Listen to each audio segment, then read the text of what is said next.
Welcome, everyone. I am absolutely thrilled to have you here for this explainer. Look, if you've ever felt the sting of a sudden checkmate, or just stared at the board wondering, wait, where did it all go wrong, you're in exactly the right place. Today, we're putting on our coaching hats. We're diving into a really crucial guide titled 10 Chess Mistakes Every Beginner Makes and How to Avoid Them. Basically, we're going to systematically equip you with the actionable habits you need to completely eliminate those unforced errors. The ones secretly costing you your games. By the end of this explainer, you're going to have a crystal clear roadmap to playing much tighter, far more formidable chess. But hey, before we jump right into the top 10, I want you to consider these words from the legendary Judith Polgar. Losing and drawing are great chances to learn. Learn from all your errors, even the slightest ones. I absolutely love this because, well, it normalizes this struggle, right? Literally, every single chess player starts somewhere, and everyone blunders. The difference between a novice and a master isn't that the master never made mistakes, no way. It's that they actually diagnosed and treated them. Identifying these specific top 10 mistakes is your true path to chess mastery. So let's start fixing them. Section 1. Mastering the opening phase. Setting the foundation. Okay, let's dive right into this. The opening? This is where beginners often instantly lose their footing. Honestly, before the middle game even really starts. Mistakes 10 and 9 are kind of the twin sins of this phase. Mistake number 10 is ignoring the center.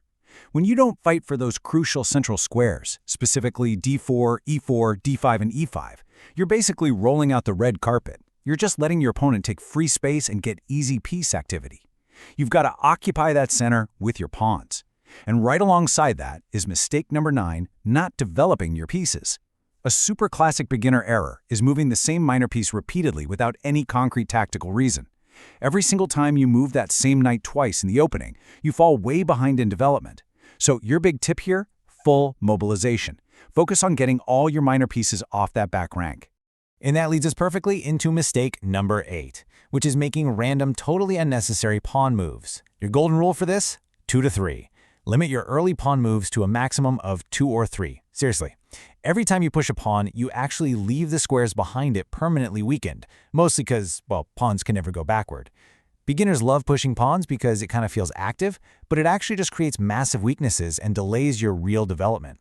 So stick to 2 or 3 pawn moves just to control the center and then get those knights and bishops out into the action. Now let's see how this builds into our next core concept. Section 2. Securing king and queen, protecting the royals. We're kicking this section off with mistake number 7. And wow, it's a big one. Bringing your queen out early is just a complete disaster. Why? Because your queen is incredibly valuable, right? Which makes her a super easy, juicy target. When you bring the queen out into the center on move 2 or 3, your opponent simply develops their minor pieces while actively attacking her. So you're forced to waste your turns just running away, losing precious tempo, all while their army naturally mobilizes. The fix is simple. Keep her safely tucked away, develop your knights and bishops first, secure the board, and then you can unleash the queen. Now for mistake number 6, neglecting king safety and delaying castling. 10 to 12. That is your strict deadline. You should be aiming to castle within the first 10 to 12 moves of the game. Because as the center of the board inevitably opens up, an uncastled king just sitting there on the open e-file becomes a massive tactical target.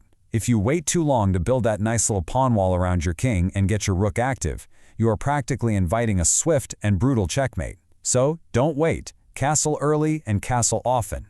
Section 3. Spotting the hidden threats. Curing tunnel vision. And this brilliantly illustrates mistake number 5, which is missing early checkmate threats. Take the scholar's mate, for example. It's this famous 4-move checkmate that targets the notoriously weak f7 square using a queen and a bishop. And this trap works brilliantly because beginners often just play routine developing moves, like say bringing the knight out to f6, without ever actually checking if there's a lethal forcing threat on the board right at that moment. So the tip here is absolutely vital. You must check for forcing moves, like a battery aiming straight at your king before you make any routine developing move. To cure that tunnel vision, we arrive at mistake number 4. A lot of the time, beginners play what we call hope chess. They focus entirely on their own brilliant little plans while completely ignoring what the opponent is actually doing. So I want you to anchor this massive, game-saving question in your mind. What did my opponent's last move change? Seriously, before you touch a single piece, ask yourself this question. Did their last move open a diagonal? Did it create a new threat? Did it attack a defender? Simply answering this one question will drastically reduce the amount of times you get caught completely off guard. Section 4. Hanging pieces and trades. Stop giving away material.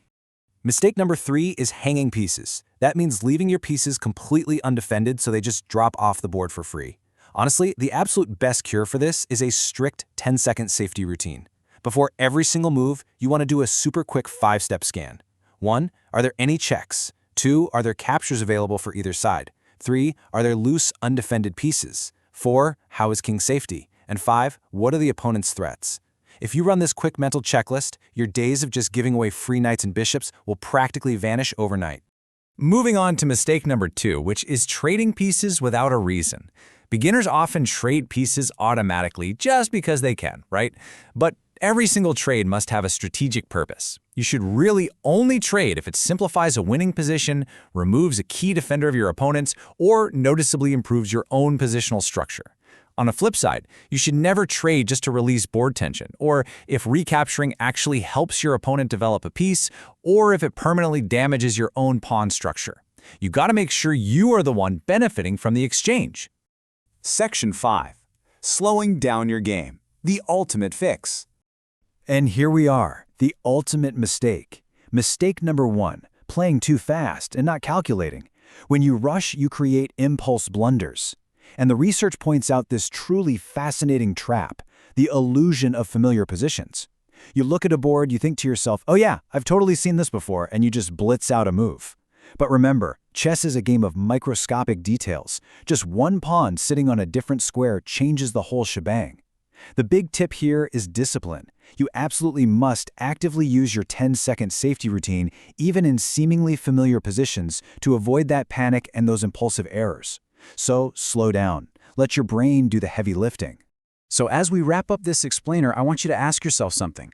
Are you ready to stop beating yourself and make your opponent actually do the hard work?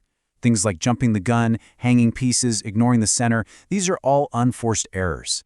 I strongly urge you to take these 10 tips, especially that 10-second safety routine and that castling deadline, and apply them in your very next game.